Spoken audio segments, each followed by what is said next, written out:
दिव्यवाणी दिव्यवाणी दिव्यवाणी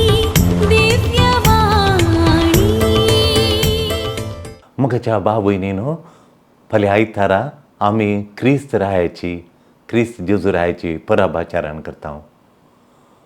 आनी जेजू रायाची परब म्हणटाना म्हाका दाळे उडास येवचो जेजू आमचो राय आमचो खाली पर्सनल मात्र न्ही पब्लिकली सार्वजनिकांत वैयक्तीक मात्र म्हजो जेजू राय म्हणून वळखुचें म्हज्या काळजा भितर मात हांवें बगचें न्ही तें पयलें करीचें आनी हांवें सार्वत्रीक पब्लिकली जेजू म्हजो राय म्हजे जेजू म्हज्या जिणेचो राय आनी ताच्या प्रकार हांव ताच्या देवराजाचो हांव परजा त्या विंचून काडल्या परजेचो हांव एक सांदो म्हणून हांवें उक्त्यान दाखोवचो दीस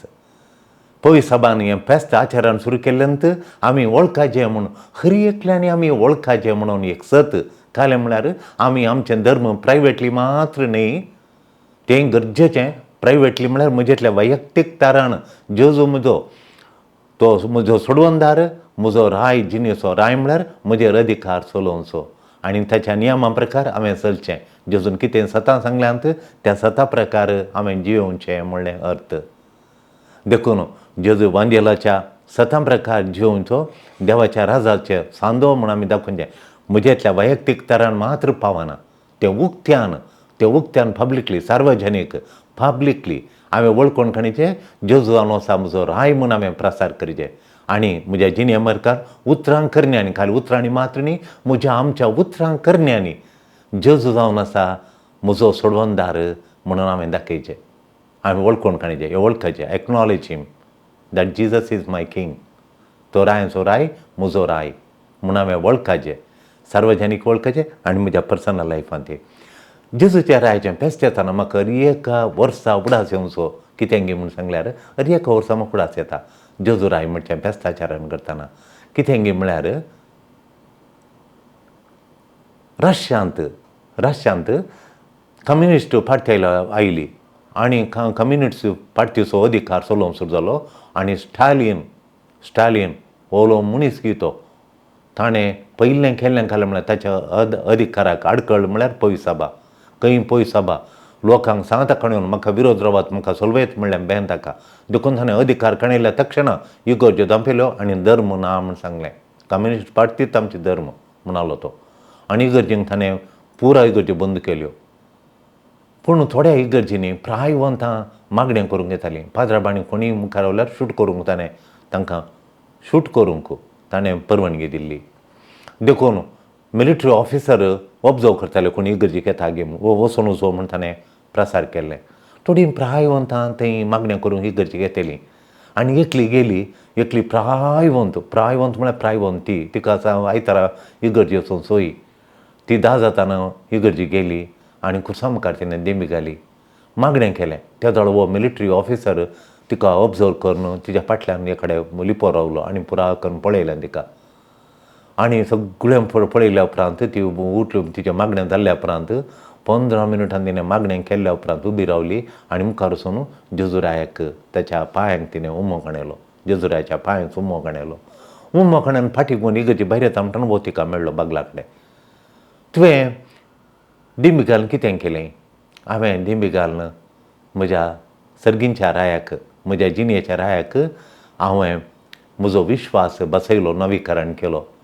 आनी म्हजो उमो दिवन ताणें म्हाका कितें केलां गे ताका हांव उपकारी म्हण दाखोवन ताका अर्गां वगळाप दिवन आयली म्हणाली तुवें जेजूच्या पांयांच्या आपडल्या बल्याक स्टालिनाच्या पांयांक कितें आपडिनाय हाल्या पुता हांव स्टालिनाच्या पांयांक आपडटा जेजूच्या पांयांक आपडल्या बरी स्टालिनाच्या पांयांक पडटा वचून स्टालिना सांग म्हज्या खातीर जीव दिवंक त्या जेजून रायान म्हज्या खातीर ताणें जीव दिला आनी म्हाजे खातीर जीव दिल्ल्या उपरांत तो राय जालो पयलें न्ही देखून तूं वच स्टालिनाक सांग तो आतां आमचो प्रेसिडेंट न्ही वच ताका सांग स्टालिनाक सांग स्टालिनान म्हाका जीव दिल्यार ताच्या पांयांचो उमो खणयता म्हूण सांगून ये म्हणून आज आमी सगळ्यांनी जेजूच्या पांयांक उमो दिचे जेजू रायाक आमी मान बागयता कित्याक म्हळ्यार ताणें आमकां जीव दिला आमच्या रायान आमचो जीव काडूं ना हर एक राय झुजाक येता, हेरांच्यो जीव काडटा आनी ताचो जीव राखता. हांगा आमच्या रायान ताचो जीव दिला, आमच्या खातीर समेस्तां खातीर कुर्सार ताचो जीव ताणें पेटयला आनी आमचो राय तो जाला, आमचो जीव ताणें राखला. सस्नाचें जिवीत आमकां ताणें दिलां, मरणाच्या वयर जैत येलां, आमकां ताणें जैतवंत केल्यात. त्या जैतवंताचो जैतवंत जाल्लो स्वामी जेजू क्रिस्त तो राजा, सगळ्या सृश्टेचो राजा, ताका जावन दी महिमा, अर्गां आनी आमचो सस्नाचो विश्वास ताचे थंय आमी रिपोज करया, आमी दवरया. देखून मोगाच्या भाव भयणीनो, आज आमी नियाळटना वाचपां जेजू क्रिस्त म्हूण आमी नियाळटना आयची वाचपां आमचें चिंताप फळादीक करतात, आमचो नियाळ फळादीक करतात, तो इठाळ करतात. आयचें पयलें वाचप एजेकियेल प्रवाच्या ग्रंथांतलें. एजेकियेल प्रवादीक सांगता, बरो गवळी म्हणटा देव एजेकियेल प्रवादीच्या ग्रंथांत, हांव बरो गवळी आनी खरो गवळी हांव सुकून गेल्ल्या शेळयांक सोदून वेचो, म्हज्या शेळयांक हांव सोदून वेतां आनी सोदून येता मात्र न्ही, तो सांगता हांव तांकां बचाव करतां, हांव तांकां सोदून येतां, I go in search after them and I will protect them. देखून हांव सोदून येतां, तांकां बचाव करतां म्हणटा देव म्हज्या शेळयांक. आनी तो म्हणटा हांव वाट सुकल्ल्यांक हांव सोदून फाटीं हाडटा म्हणटा, वाट सुकून गेल्यांक फाटीं हाडटा. गायेल्या शेळयांचे गाय बांदता म्हणटा, गायेल्या शेळयांचे गाय, त्यो गायल्यात, त्यो वाट सुकून वचून गायल्यात, खंयच्यो शेळयो गायल्यात पळय, तांचे गाय म्हज्या हातांनी हांव बांदता म्हणटा. कोलो बरो देव, आमचे दुखीचे गाय, आमचे खंतीचे गाय, बेजाऱ्याचे, सोलवणेचे कितें प्राय गायात ल्हानपणांत आज म्हणसर तो आमचो देव, आमचो राय, देव राय, ते गाय बांदता आनी आमकां गूण करता म्हणटा. तो पळयार आमचो राय पळया, कोलो घेवन देव आमचो राय, तो आमचे गाय बांदता आनी गूण करता म्हणटा. तितलें मात्र न्ही, न्यायनीत करनितां. आतां समाजान पळयता थोड्यो न्यायनीत आसना, थोडीं कितलें काम करतात, कितलो सांबाळ 9,000 10,000 आनी थोडीं ऑफिसांत बसतात, कांय काम ना, 70,000-80,000 आनी ओलें करप्शन, खंय गेल्यार करप्शन, कितले पयशे दी, इतले पयशे दी म्हणून फायलां एकाडे जावन आनी कडेन मूव जायनात पयशे दिल्या शिवाय. आनी ह्या वखदां जेजू म्हणटा हांव न्याय निती प्रकार खंयचें करप्शन नासतना हांव न्याय नितीन म्हज्या परजेक चलयतां. त्यो म्हज्यो शेळयो आनी हांव तांचो देव म्हणून. तो राय आमचो, सर्गेचो राय आमचो, तो आमकां न्याय नितीन पळयता, आमकां सांबाळटा, आमचे गाय बांदता, सुकोवन गेल्ल्यांक वाटे काडटा, फाटीं हाडटा आनी तो सोदून येता. तसो तो आमचो राय. दुसऱ्या वचपान सांत पावल सांगता, जेजू सगळ्या सृश्टेक एकवटायता, तो आमचें जिवीत आमार जिवीत करता. आमचें जिवीत आमार म्हळ्यार सस्नाचें जिवीत, आमचें जिवीत केर जायना, सस्नाचें जिवीत मात न्ही, सस्नाचें सूख समाधान तो आमकां दिता, सूख समाधान. जेजू सस्नाचो संतोश, आमार जिवीत, आमार तो संतोशाक उणें पडना, त्या अंत नातुलो संतोश आमकां दिता म्हणटा जेजू. अंत नातुलो संतोश आमकां दिता म्हणटा जेजू. तो संतोशाक आमकां बाध्य करता, आमी भागीदारां करता. तो राय आमचो म्हणून सांत पावल उक्ता सांगता. जेजू मरणाप्रांत मरणा मुसर बापा काल जालो जेजू आविदेय आदावांच्या जाग्यार नवो आदाव जेजू क्रिस्त बापा काल जाता आनी बापा काल जाल्या वरवीं सर्गाच्यानी संवसाराची पदवी जेजूक मेळ्ळ्या. त्या पदवी तो चलयता, ताची पदवी मोगान चलोवची, ताची पदवी न्याय नितीन चलोवची आनी ताची पदवी काकुळतीची दयाळ दाखोवची म्हूण. दयात ताची पदवी. दया म्हूण सांगल्याक आमकां फावो जाल्लें तो दिना, आमच्या पातकाक आमकां शिक्षा फावो, ती शिक्षा तो दिना म्हणटा. कोलो देव पळया, कोलो देव राय आमचो. फावो जाल्ली शिक्षा म्हूण कितें फावो ताका म्हणचे आमी काकुळट. ताका काकुळट म्हळ्यार कितें म्हाका फावो जालें न्ही तें तो दिना, फावो जाल्लें दिना. म्हाका हांवें सूख केल्या, पातां केल्या, म्हाका शिक्षा तो दिना, म्हाका बक्षिता. ती काकुळट, ताची दैवीक काकुळट, डिवायन मर्सी. त्या काकुळटीन तो चलयता. म्हणजे पातकां बगसूनचेंत ताचो अधिकार. तसो अधिकार म्हळ्यार आमकां बगसूनचें, माय मोगान म्हाका परिवर्तन कर, म्हाका रुपांतर करचें ताचें मिसांव. म्हाका शिक्षा नाच करचें न्ही, म्हजी जिणी बदलूनचें, म्हाका रुपांतर करचें, तें ताचें मिसांव जेजूचें मिसांव तो राय आमचो क्रिस्त राय आमचो त्या रायाक आज मान करता ताचें फेस्ताचारान करतना ताचें राज आमच्या काळजांनी बांदून हाडूंक ताचें राज म्हज्या जिणेंत म्हज्या फिरगजेंत म्हज्या कुटुंबांत म्हज्या समाजींत ताचें राज तें परजळोवन दी म्हणून आज आमी आशेवचो दीस आनी तशेंच मोगाच्यानो आयचो वांजेल पुरबायसो आयचो वांजेल आमी अर्थ करचे जाल्यार आमी मनशां मोगाच्यानो मनशां आमकां चिंताप आनी आमच्या चिंतपांत कांतेला कनेक्शन आसा आमच्या चिंतपांत तें कांतोवन आसा इनग्रेडियंट आमचें चिंतना आमच्या त्या ताका कनेक्शन आसा तें घालें म्हळ्यार खंय आमी पळय आमचें चिंताप केलें पळया आमी चिंतल्या तक्षणा एक तें फिनीश जायचें म्हणून आमच्या मतींत कलेन चिंताप कालें सुरू केलें तें फिनीश जायचें मुक्त जायचें काबार जायचें आमी आखेरे पावयचें पंताक पावयचें शेवटाक पावयचें म्हणून आनी दुसरें फिनिशींग मात्र न्ही इवॅल्युएशनाक कनेक्शन दिता आमी कनेक्शन दिता एक फिनिशिंगाक आनी इवॅल्युएशनाक आमचें चिंताप दोंता पळया एक घर बांदून सुरू केल्या तक्षणा आमी तें कशें पोंता पावयचें खंय फिनिशींग करचें म्हणून बागलां तयार जायचे टायल्स जायचे आनी आणकी प्लास्टरींग जावना आनी तशें फकडी आमी चिंता करता फिनिशींग म्हणटा फिनिशींग जातना इवॅल्युएशन करता मावल्या मापान करता रांदचे कूड तितकेशें तें तिसल्यान आसा जालें रांदचे कूड तितकेशें अशीर जालें तिका रूम जाय जालें आनी हॉल आमचें तिका व्हडलें आसल्यार बरें तिकें ल्हान जालें सगळो दीस आसचें आमी हॉलांत लिवींग रूम तें तिकें ल्हान जालें अशें नाना तरान इवॅल्युएशन करता थोडे फावटी हांगा येतात फादर बागील अशें आशेत की आमचें कुजन खंय आसाचें किचन खंय आसाचें गी म्हण विचारतात आनी बेडरूम खंय आसाचें आमी न्हिदताना कशी तकली दवरचें केदाळ आमी सांगता दक्षिणा तकली दवरचें म्हणून आमचें क्रिस्तांव वास्तू म्हणून आमी सोदून काडलां तें विज्ञाना प्रकार सायन्सा प्रकार देखून मॅग्नेटीक वेव्ज आमचे क्रॉस जावन म्हणल्या खातीर क्रॉस जाल्यार आमच्या हातूंय रक्तांत ती आयन आसा आयन कंटेंट आसा देखून ते आयन कंटेंट मॅग्नेटीक पावराच्या विरोध आसून वट्टूक फ्लो जायचे देखून मॅग्नेटीक वेव्ज कशे गुंताय इलेक्ट्रोमॅग्नेटीक वेव्ज कशे गुंतात पळय तशें आमी न्हिदाचे देखून दक्षिणाक आमी पळयचे खंय म्हण दक्षिणा तकली दवरचे कटले आमचे तशें दवरचे की दक्षिणा तकली आसल्यार आमकां बादाक जायना आंगाक दूख तेंपरा कांय बादाक जायना देखून दक्षिणा तकली आसच्या बरी दवरची आमी देखून मस्त लोक विचारता देखून हांवें हाडलें तें हांगा देखून आमी घर बांदतना जावं दी आमी इवॅल्युएशन करता फिनिशींग आनी इवॅल्युएशन दोन संगती आमी सांगाताक घालता संगती जाल्ल्या नंतर नीत करता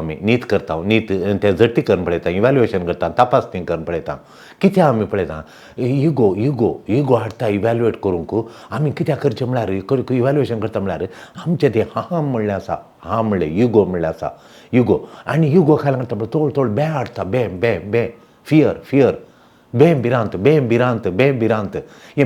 येताना केल्ले सोमांगी पयशे चड जाले गी पयशे उणे जाले गी म्हणून काजार येताना आनी बरें जाता गी आनी तांची बरीं मनशां गी हीं बरीं मनशां गी वो बरें करता गी बरें करना गी चड विचारतात गी भांगार उणें विचारतात गी आमी इवॅल्युएशन करतेच रावता बरें गी तें म्हणून इवॅल्युएशन करता देखून नियमा आनी ही जडती करूंक ही तपासणी करूंक हें इवॅल्युएशन करूंक मावल्या मापान करूंक कहलें क्रायटेरिया कहलें मापान आमी यूज करता कहलें नियम यूज करता कितें म्हूण जिनी सक्सेस करता कितें आनी ती फेलियर करता कितें सक्सेस कशी जाता जिनी फेलियर कशी कितें करता म्हूण आमी चिंतून पडचें देखून सोमी राष्ट्रांक उजव्याक आनी दाव्याक म्हणून तपासणी करता जेजू एक जट्टी करता आनी थोड्या राष्ट्रांक उजव्याक थोड्या राष्ट्रांक दाव्याक शेळयांक उजव्याक आनी बोकड्यांक तो दाव्याक घालता ही नियमां आयची घालची न्हय मोगाच्यानो ही आदी मागांत हांव आयल्यांत आयची घालची न्हय शेळयो साकार जेजूच्या राजांत शेळयो राजांत प्रवेश जातात मनशापूत जेजू राय मनशापूत राय बापाचें बेसांव ताका दिलां बापाचें बेसांव मनशापूत रायाचेर आसा आनी तो आपल्या आस्तीचो वांटो दिवंक आयला तेच्या मनशापूत राया कडेन वांटो आसा वांजेलांत आयचो वांजेल ताचे कडेन बापान दिल्लो कुरपेचो इनहेरिटन्स म्हणटा हांव आस्तीचो वांटो ताच्या आस्तीचो वांटा इनहेरिटन्स दिता आनी तें आमकां तो ताच्या शेळयांक दिता तो क्रिस्त राय म्हणून वळखोवचें कशें वांजेल सांगता. आतां क्रिस्त रायाक हांव म्हजो राय तो, हांव जेजू वळखता, हांव क्रिस्त राय म्हजो राय म्हणून. आनी हांव क्रिस्ताचो ना सोम्या हांव तुजी परजा म्हणून, हांव तुजी परजा, तूं म्हजो राय म्हणून आमी सांगचें कशें, वळखोवचें कशें. जेजू कित्याक म्हजो हांवें राय म्हणून कळटा कशें, हांवें जेजूक म्हजो राय करून काणयला म्हणून वळखोवचें कशें वळखोवचें. इतलेंत हांव क्रिस्ताचो परजा गी, क्रिस्ताक हांवें राय करून काणयला गी ना, क्रिस्ताक हांवें राय करून काणयला गी ना, वळखोवचें कशें, कळचें कशें म्हणून आज वंजाल सांगता. अशें केल्यार तुवें क्रिस्ताक तुजो राय करून काणयलाय, अशें करूं नासल्यार तुवें क्रिस्ताक राय करून काणोनाय म्हणून आयचो वंजेल आमकां क्लियरली सांगता. देखून काय करता, मनशापूत राय जेजू मनशापूत राय आमचे मदें शेळयां मदें जियेता आनी जियेता आमच्यो कितें गरजो आसल्यो त्यो ताका कळीत जातात. देखून ताका गरज आसल्यो आनी ताका आमच्या मदें जियेताना ताका थोड्यो गरजो आसल्यो, ताकाय थोड्यो दोशी आसल्यो. ह्या शेळयांनी ताका खाण दिलें, ताका पियोवणें दिलें, ताका खावंक आनी पियोवंक दिलें. त्या शेळयांनी तो तांचे मदें आसतना ताका गरजो आसल्यो, ताका प्रॉब्लेम आसलीं, त्या मनशापुताक, त्या रायाक दोशी आसल्यो. शेळयांनी तेज्यो गरजो पळयल्यो, ताका खाण दिलें, ताका पियोवंक दिलें, ताका आसरो दिलो, ताका पांगरो वस्तू दिलें, ताका रावंक आसरो दिलो, ताच्या गायांक वखाद दिलें आनी ताका तांणी सांगात दिलो, ताका आसरो दिलो, ताका सांगात दिलो आनी ताका वखाती दिलें ताचे पिडा येताना. आनी अशें तांकां देव म्हणटा, त्यो म्हाका वळखल्यो, त्यो म्हजी परजा, हांव तांचो राय म्हूण. देवाची परजा जावचें, खाण दिल्ल्या वरवीं, पियोवन दिल्या, गरजेवंतांक खाण, गरजेवंतांक पियोवन, गरजेवंतांक आसरो, गरजेवंतांक वस्तू न्हेसोवंक पांगरोवंक दिल्ल्या वेळार, गरजेवंतांक पिड्यांक वखा दिल्यार, गरजेवंतांक एकसरपणान सांगात दिलो जाल्यार आमी जेजूक आमचो राय करून काणयला म्हणलो गुर्तू. हें सरकाराक रिगोवंक गरजेचें. ओपन सेजामी म्हणटा आमी, ओपन सेजामी म्हळ्यार ओपन सेजामी, इंग्लिशान ओपन सेजामी म्हणून सांगल्यार एक वाट, सर्गाची उक्ती वाट म्हणून, ओपन सेजामी. हें सरकाराक रिगोवंक गरजेचें जेजू आयच्या वंजेलांत आमकां सांगता. गरजेवंतांक पावचे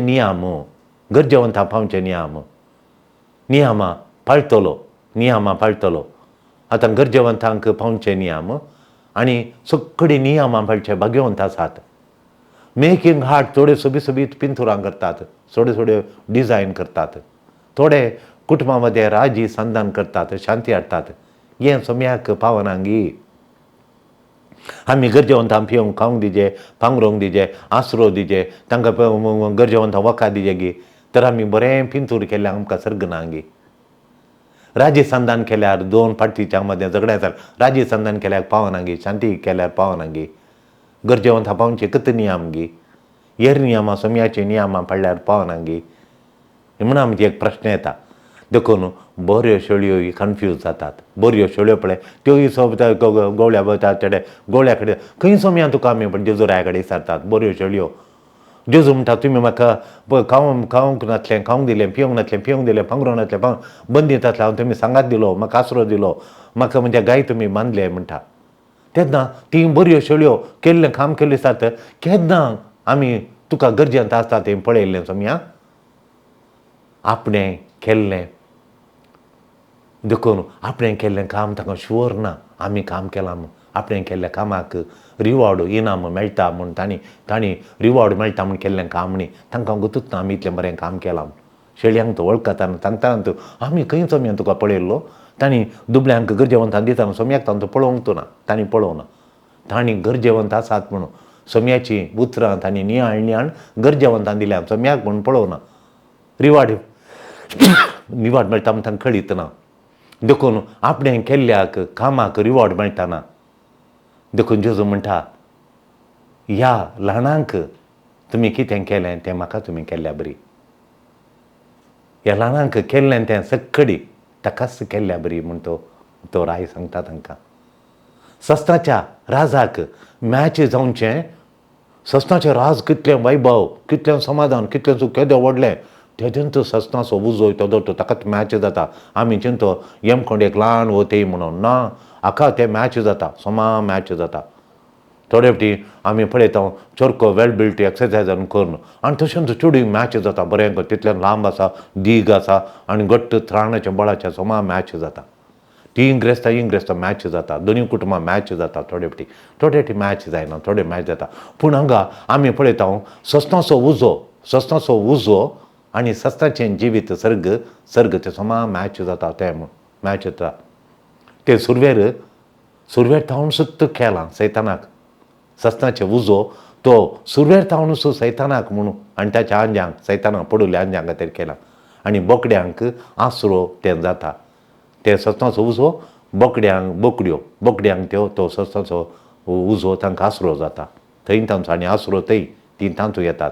ती थाणी खालें म्हळ्यार तीं कश्टांत आशिल्ल्यान गरजेवंतांक तीं पावनात हेरांचे कश्ट तांकां दिसनात तीं विचारतात शेळयां बरीत तीं सवाल करतात सोम्या तुका आमी खंय पळयल्लो गरजेवंता ते आमी पळोवना खंय आमी तुका पळयला खंय तुका पळयला आमी दिवना खंय आसलोय तूं सस्तांचो जिविताचो सोमी म्हणून कळलो जाल्यार आमी कुडले दिता आल्या तूं खंय आसा आमी गुतूना आमी ती मार्गार आनी प्रबोजन करता आनी घडये रीण विचारतात पोटाक ना म्हणून आमी तांकां हालशी म्हणून पयस धाडटले हांव तूं तांचे मदें आसाय म्हणून कळल्यार आमी तुजेर बार घालून तूं सस्तांचें जिवीत दिताय म्हणून खंडीत दिताले आमी कितें दिवूं जाल्यार आमी कितले दिताले तूं आमकां कळोवंक ना खंय आमी तुका पळयल्लें आनी दिनास रावले हांव देखून बोकडे वडांक मात्र पावतात अनुकूल आशिल्ल्यांक अनुकूल रिच आशिल्ल्यांक ग्रेस्त आशिल्ल्यांक हे बोकड्यांनी तांच्या फाटल्यान धांवचे तांकां मात्र पावचे ल्हानांक ती पर्वत करनात गण्णें करिनात ती गरजेवंतांक गण्णें करिनात व्हडल्यांक वडांक आशिल्ल्यांक तांकां ग्रेस्तांच्यांक तांच्या फाटल्यान ह्यो बोकड्यो धांवतात तें जेजू सांगता हांव कश्टांतले आलो तुमी म्हाका पळोवन आनी ती म्हणटात खंय पळयल्लें म्हूण विचारतात पळय कितें त्या शेळयांनी विचारल्या बरी त्यो बोकड्यो विचारतात खंय पळयल्लें म्हणून देखून खंय गरजेवंतांक दिता तें म्हाकाच तुमी केलें म्हणटा जेजू मोगाच्यान हांगा कितें म्हळ्यार शेळयांनी सोम्याक कश्ट येतल्या तें गरजेवंतां तीं पळोवंक ना तांणी खालें पळयलें मागीर गरजेवंतां मात्र पळयलें आनी तांणी त्या गरजेवंतांक कसो मोग करचें कशें करचें तांणी गरजेवंतांच्या गरजान तीं पावलीं तीं फाटीन दितात तांकां फाटी दिवची थांक आसा म्हणलें पळोवंक ना थोडे फावटी आमी पळयता थोडे फावटी रीण विचारूंक आयली म्हण्या फाटी दिवची थांक आहा गी तांकां थांक आसा गी फाटीन दितात गी म्हणलें पळोवन मागीर आमी हेल्प करचें मागीर आमी कुमो करचें फाटीन दिवची थांक आल्यांक थांक नातल्यांक ना देखून हांगा फाटीन दिवचें आमच्या आश्रमांत सुरूतावनी थोडी विचारूंक येतात आमी तांकां फाटीन दिता म्हणल्यार तसल्यांक हांगा एंटरटेन करना हांगा तांकां अवकाश ना हांगा तांकां स्वागत ना पूण हांगा फाटीन दिवंक थांक नासतना येतात पळय तांकां आतां पिड्यांत कॅन्सरांत व्हड येताल्यांक देखून आत्मज्योती आश्रमाक दार उक्त्यांता हेवटीन गेल्लीं दुसऱ्यान धाडटा खंय मेळोना थंय वचा म्हणून भुरग्यांक शिकपाक थोडे फावटी येतात आमचे कितली थांक तितली थांक नासल्यार मागीर कठीण मागण्यार दवरता कोणीय म्हण आमकां कुमो करता आयल्या तक्षण तांकां कुमो करूं ते ब्रिलियंट भुरगीं तांकां फीज बांदूंक नात ताजो फोन करतात फादर फीज बांदूंक नात म्हाका हेच काला घालना म्हणून पूण ब्रिलियंट मॅथमॅटिक्स आनी थोडी इंग्लिशांत खोल ब्रिलियंट म्हणून फूल मार्क काडटात आनी थोडी सायन्सांत मॅथमॅटिक्सांत मॅथ्सान मॅथी चिल्ड्रन हुशारात मॅथ्सान फूल काडटात तळ्यांक तांणी डिग्री करूंक आनी आमी हांगा कुमो केल्ली आसा आनी आमी ना जाल्यार तांकां कोणी नातलें गे म्हूण तशें तांची डिग्री जाती ना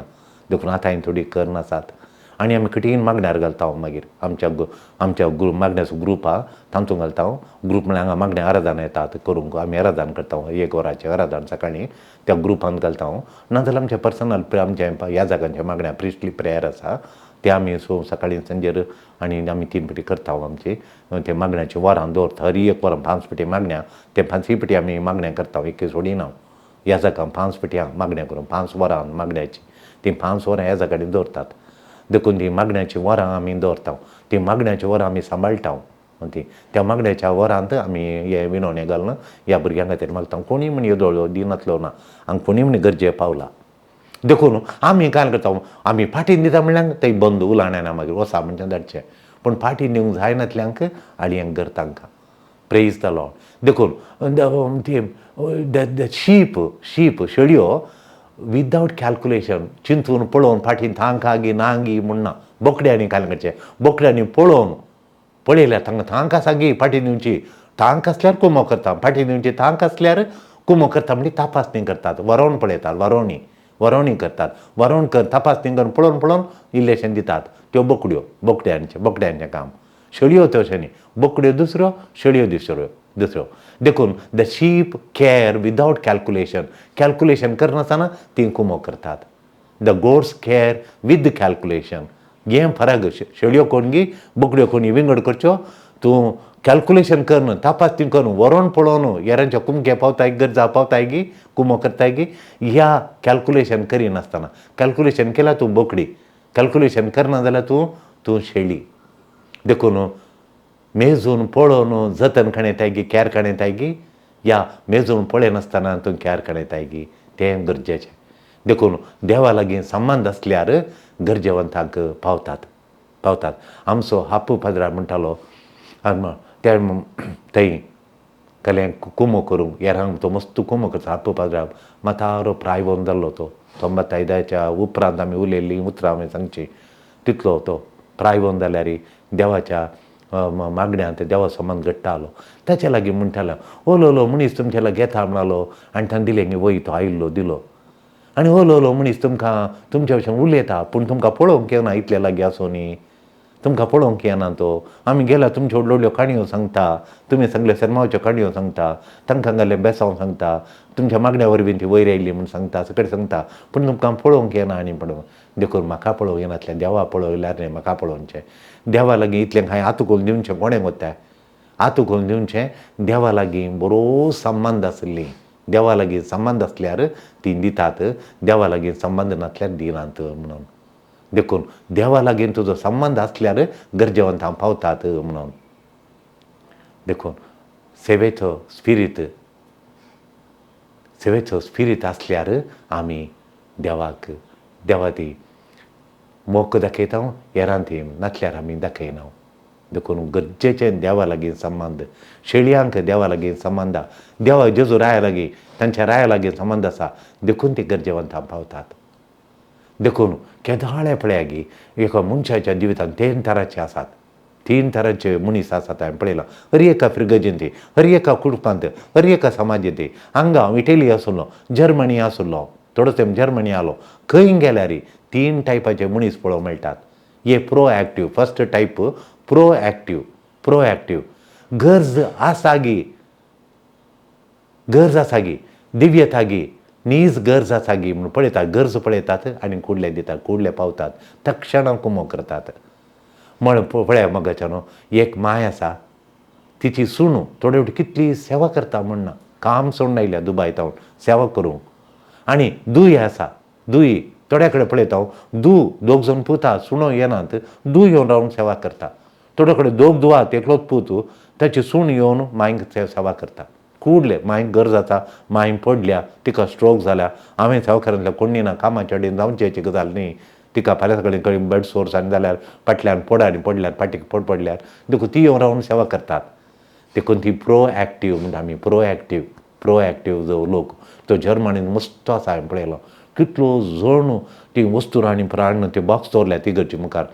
त्या बॉक्सान व्हडांचे वस्तू धाकट्यांचे वस्तू व्हडल्यांचे शूज धाकट्यांचे शूज ते पुरा काडून ते घडीक करून परतून वचून मार्केटीक घालून ती टिचरां रिटायर जाल्लीं टिचरां नर्सां आसात ती सेवा खातीर येतात हे वस्तू पुराण ताका बरें आनी केलें बरें इस्त्री कर ती बरें इस्त्री करून थाण घालतात त्या बॉक्सांनी तें काडून तुजे कडेन दवरतात आनी वचून मार्केटी वचून विकून मेळ्ळे पयशे आफ्रिकाच्या मिसावांक धाडटात आफ्रिकाच्या मिसांव इटलींत आसात जर्मनींत हांवें पळयलां हांव एका फिरगजींत आसलो 2 म्हयने परतून 1-2 म्हयने आनी तितले 4 म्हयन्यान म्हज्या दोळ्यान पळयलें कितलो लोक ती टिचरांनी येवन तें काम करतात दिसाक 2 वरां 3 वरां सांगता मेळटात आनी तें काम करतात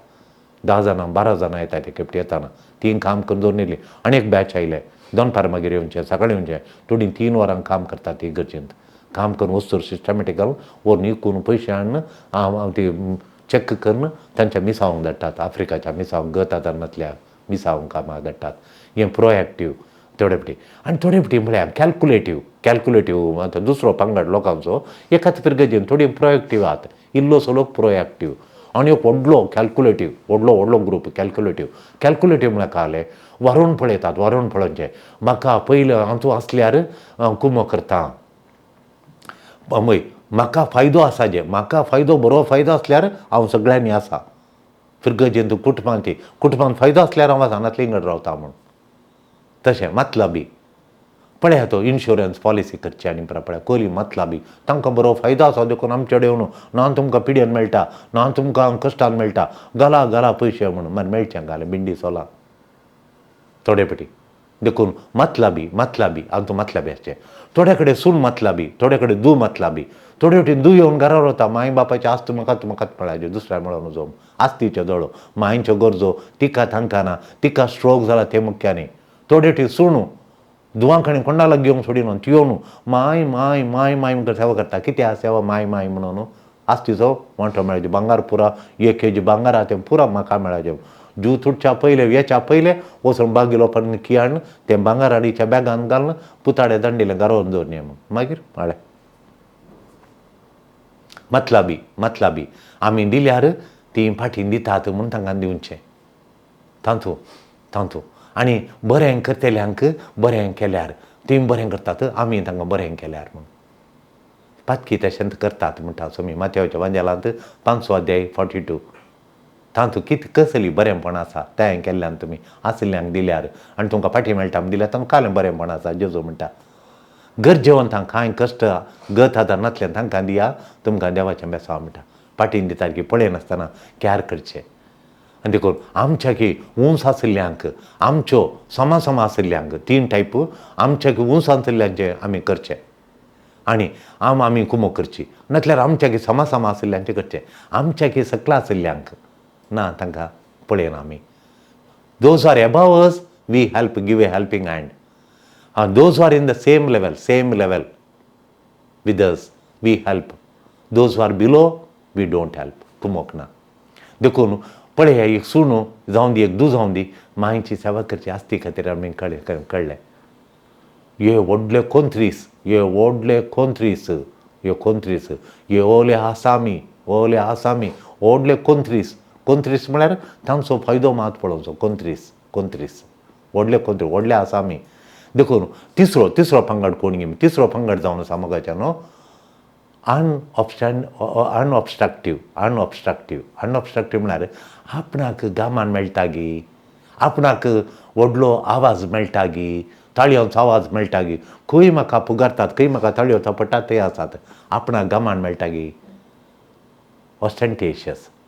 देखून व्हडले आसामी खंय ना म्हणजे ताळयो मेळटात थंय ते आसात म्हजी थांग पळय म्हजी थांग कोण वळखतात थंय आसा म्हणून चिंताप कोणा कडेन आसा चिंता पळय येन चिंताप कोणा कडेन आसा टायम आनी म्हाका टायम मेळटा गी म्हाका मनी मेळटा गी म्हाका खंय इरिटेशन मेळना पळय इरिटेशन तकली किरी करना पळय थंय तकली फडाफड नासल्याडे हांव आसा म्हूण कोणाक देव ही थोड्या कडेन कुमो करतना कोणा टायम आसा आनी कोणाक पयशे आसात कोणा लागीं दुडू आहा तांकां दिवंक कोणाक जायी तकली फडाफड म्हूण विचारतात या अनऑब्स्ट्रक्टीव पीपल हें कोणाक जाय आमकां नाका हें आमकां नाका म्हूण देखून आमच्या फायद्याक मात पळयतात ते आमकां नाका आमकां तिशी नाका कोणा तकली पड आमी आतां घाला म्हूण देखून व्हडले कोंत्रीस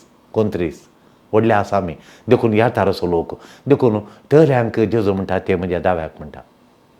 देखून शेळयो ते दुसऱ्यांच्यो म्हाका पळयतात की फायदो आसा गी आनी म्हाका एडवांटेज आहा गी तूं म्हाका टायम कोणाका म्हाका मनी पळयनात म्हजो टायम पळयनात म्हजे पयशे पळयनात म्हाका तकली पडापड म्हणून पळयनात तांचे कश्ट पळयतात काडटात आनी तांकां कुमो करतात उत्तेजन दितात तांकां प्रमोट करतात तांकां हेल्प करतात देखून आमी एडवांटेज फायदो उठयतात गी आमच्या फायद्याक पळयतात गी देखून आमी प्रमोट आवरसेल्स आमकांच आमी प्रमोट करता गी मुखार देखून देव प्रेरण दिता आमकां बरें करूंक आल्या गरजेवंत हात कर म्हणून आमकां प्रेरण दिता मागीर तें म्हणटा म्हाका बरें करूंक त्या वाटेच्या भुरग्यांक उखोलनान शिशुभावनांत साकरी करन तांकां एक मनशा बरी बांदून हाडूंक म्हाका देवान प्रेरण दिलें म्हजें सकत न्ही देवान प्रेरण दिलें म्हाका प्रेरण दिलें मात न्ही ताणें म्हाका उरती सकत दिली पयलीं म्हाका आसक्त नासली कोली आसक्त दिली कोली थांक दिली म्हाका खोली थांक दिली, ताणें थांकी दिली म्हाका, सकती दिली म्हाका, सेवा करून थांक म्हाका ताणें दिली. हें पुराव जाता जाल्यार ताचे वरवीं देवा ती म्हूण वळखता. ती नीज जावन एक आवय. देखून एक पाद्राबू मस्त बरें करतालो. एक फावटी ताचे लोक आयलो की म्हाका लोकांनी सांगलें त्या पाद्राबाचें नांव सांगून, मस्त बरें करतालो कुटुंबाक आनी पुरा. देखून मस्त बरें चलयतालो पाद्राब. एकली गेली ताचे कडेन विचारलें एक कुटुंबाच्यांनी वचून, शिकली मनशांनी वचून, फादर तुमी कशें इतलें बरें करतात, खंय अजाप केलें तुमी आमच्या पिरगजीक म्हणून. एक बायतावन आयिल्लें कुटुंब त्या पिरगजीचें, तांणी वचून विचारलें, तांणी येवन म्हाका हांगा सांगलें. देखून पाद्राबांनी एक जाप दिली. ताच्या मागीर त्या पाद्राबा पळयतना म्हाका देवाचें मुखामळ, जेजूचें मुखामळ पळयल्यार पुरो जाता. त्या पाद्राबाची जाप पळोवन तो म्हणणाले हें सक्कळी म्हज्या व्हडली व्हडली मांयची कृपा म्हूण, म्हज्या व्हडली मांयची कृपा म्हूण. व्हडली मांयची कृपा म्हळ्यार कालें मागीर पाद्राबा ती मेळ्ळ्या. ती व्हडली मांयची कृपा म्हूण तुमी जाप दिल्ली की व्हडली मांयची कृपा म्हळ्यार कालें पाद्र म्हूण आमी विचारलें. देखून पाविगार म्हणालो, पाद्राब म्हणालो, म्हजी व्हडली मांय जेजुराक पाट बांदिल्लो व्हडली मांयन आप सरलो एगी आनी ताजो जेजुराक पाट बांदिल्लो. आनी जेजू आमकां थांक दिता, आमकां कितें करीचें म्हूण जेजू तो सांगता. देखून जेजूक आमी समर्पी आमी जेजुराच्या पांयां पाट बांदलो. तें ताचें भक्तपण म्हाका शिकयलें. आनी ताचे उपरांत व्हडली मांयची कृपा म्हळ्यार तें रायपाट बांदचें. कितलीं घरां जालीं रायपाट बांदून आनी हर एक दीस देवीक कावटलो तेच म्हणून आसलो त्या जाळटावन तोळटावन. आनी ताणें म्हाका थांक दिली. म्हाका तुमचो आब सरिल्ल्या वेळार हांवें हें ल्हान आंगड घालून आनी इतलें तोट आनी केलें जाल्यार तें म्हाका त्या देवान जेजुरान दिल्ली थांक म्हणून. आनी ताचे उपरांत वो आसतना ताका वो व्हड जावन 10वे क्लासींत आसतना आनी वयर बाच्या बापायन वयर सोडूंक एक कोयती अशी मारली खंय. आनी वयर सोडूंक म्हणटाना ती कोयती येवन हाच्या हातार पडली आनी ह्या बोटाची शिरकाट जाली त्या जळा. हात उरयलो पण ही शीर गेली. आतांची आतांच खाताली हांगाची शिरो बोटां अशी ताका बांड करून धरूंक आतांय जायनासली. देखून 10 येतान काम करूंक जायना. देखून हाची इस्काल सोडयलें आनी वो त्या जाळटावन तोठाच्या कामाक माडयेच्या कामाक म्हणून. आनी हाची आवय व्हडली मांयची आंगड चलयताली आनी सगळ्यांक तोठान चलोवन उरल्या भुरग्यांक भावाक आनी भुरग्यांक बरें शिकाप दिवन परगांव धाडटा म्हणसर. आतां ताचे कडेन जायते आसा. बापाय सरला हांगा कोयते पडून काम करूं जावना गे प्राय जावन सरलो मागीर. आतां वत माणेस्त मस्त प्राय जाली हाकाय. आनी आमकां स्टोरी सांगली कित्याक म्हणून. ताणें तांकां जाप दिली. त्या पाद्राबान त्या हांगा शिकाप दिवन त्या व्हडल्या भावान हांगा तो पडल्या वेळार ताणें 10वी शिकोवन ताणें सगळां पळोवन तांचे एकलो भाव पाद्राब जालो. आनी त्या भावान सांगलें आयकून पाद्राब म्हणटा हांव आज करता जाल्यार व्हडली मांयची कृपा म्हळ्यार व्हडली मांयन पाद्राबान जापीन व्हडली मांय म्हळ्यार ती जेजुरायची फाट बांदून घरांत मांड दिल्ल्यांत आज जेजुरायन म्हाका प्रेरण दिलां हें करूंक इगर्जेंत. म्हज्या भावान कशें आमकां सगळ्यांक पोसून धाडलें की म्हज्या भावा बरीत हांव हें करता काम. व्हडली मांयची कृपा म्हळ्यार देवाचें बेसांव. ताणें तो कामय दिता तें काम करून थांकी तो दिता. सर्गी त्या शेळयां लागीं आमी आतां इंटरव्यू करया. सर्ग्यार शेळयो आसात घ्या म्हज्या राजांत सर्गाचें सूख भोगया म्हूण. आतां सर्गाच्या शेळयेक पळया आनी विचारया तुमी कशें पावल्यात ती, कशें तुमी गेल्यात ते शेळयाक इंटरव्यू केल्यार, कशें तुमी सर्गाक पावल्यात, इतल्या मैमान कशें पावल्यात म्हळ्यार आमी खालें गुंतून आमी खालें केल्लें म्हळ्यार संवसारांत गरजेवंतां पळयलेली कुमो केली तितलेंच. आमी कॅल्कुलेट करिनासतना पाटी मेळटा गी म्हज्या फायद्याक दिल्लें वेतन म्हाका मेळटा गी म्हळ्यार पळयनासतना आमी इल्लें काम केलें. त्या काम केल्ल्याक आमकां हें भाग मेळ्ळें. लॉंग लीव आवर किंग म्हणून आमी आज जेजूक म्हणटा long live our king Christ the king म्हणून.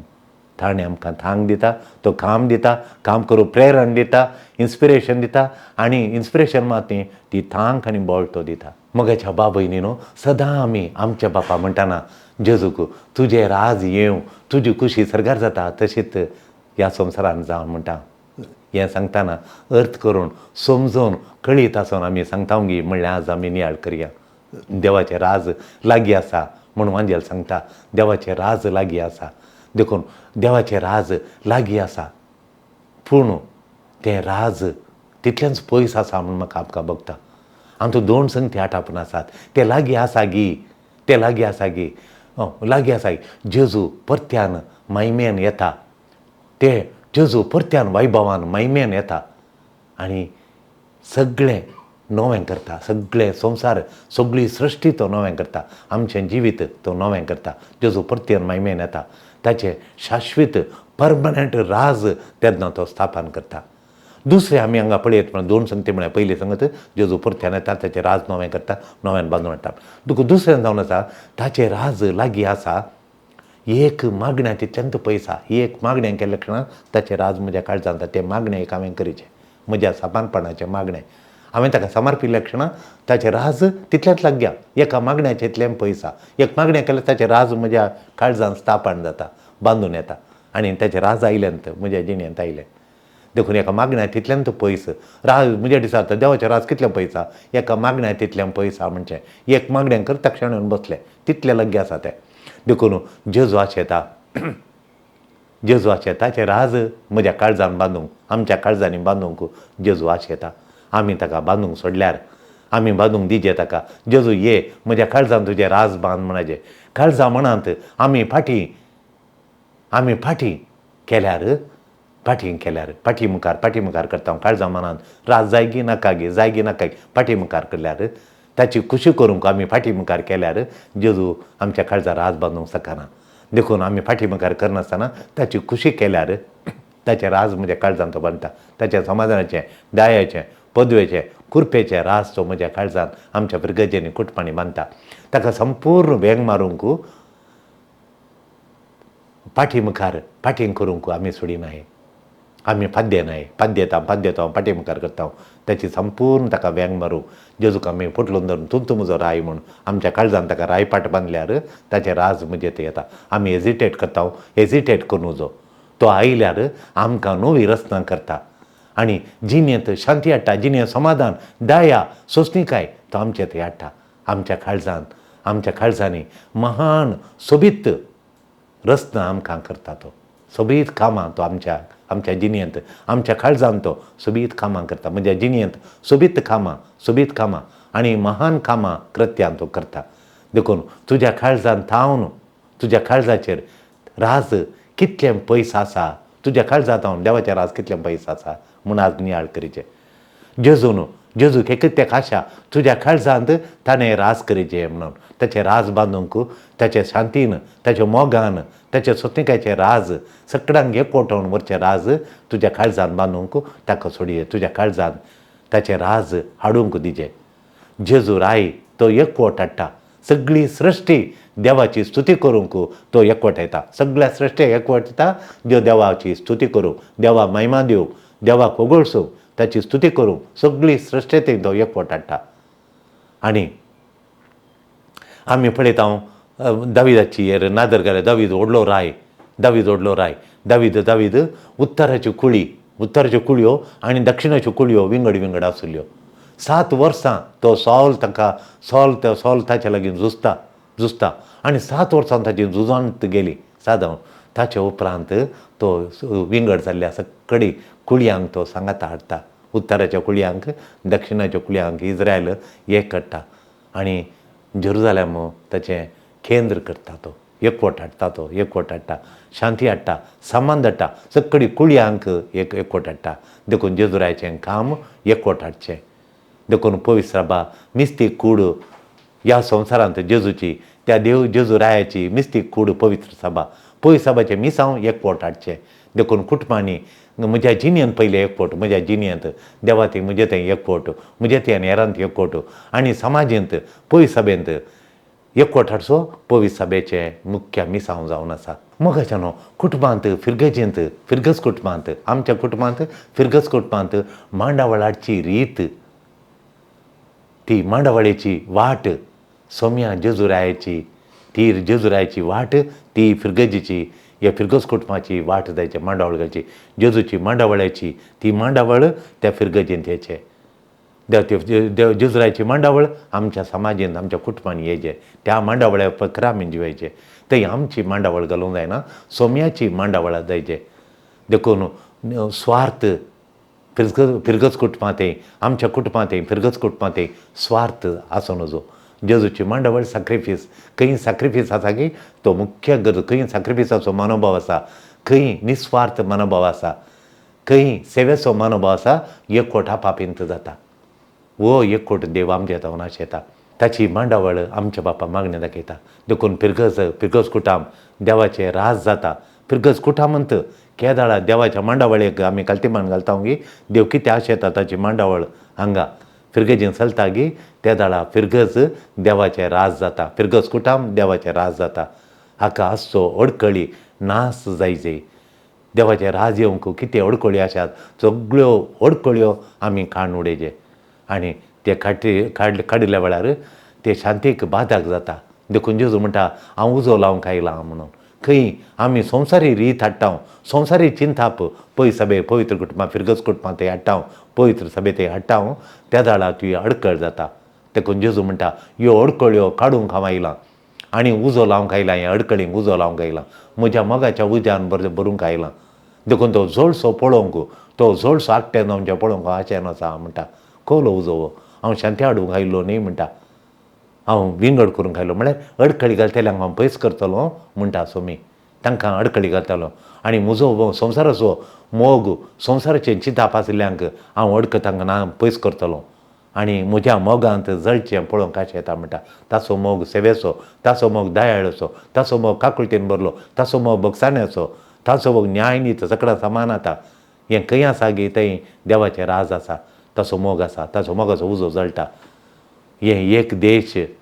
एका देवा काल ताचो शेवट जारी जावंक आसाचे देखून आमी केदाळ वेळार वांजेलाच्यो संगती आमचे सामाजीक आमचे राजकीय फुडारी आमी काळजायचे केदाळ काळजायचे तांकां आमी बायबलाच्यो आमी पवित्र पुस्तकाच्यो मौल्यां पवित्र पुस्तकाची मौल्यां ते सांगतना आमी ते चाच्यो तप्पदे पालिसबेकू म्हणून आमी ते पाळिचे आनी केदाळ ते आमच्या पवित्र पुस्तकाच्या मौल्यांक विरोध सांगतात पळय ते आमकां पाळिचे म्हणलें ना ते आमकां आमी ते आडवार आमी तांकां पाळिचे म्हणना तांचे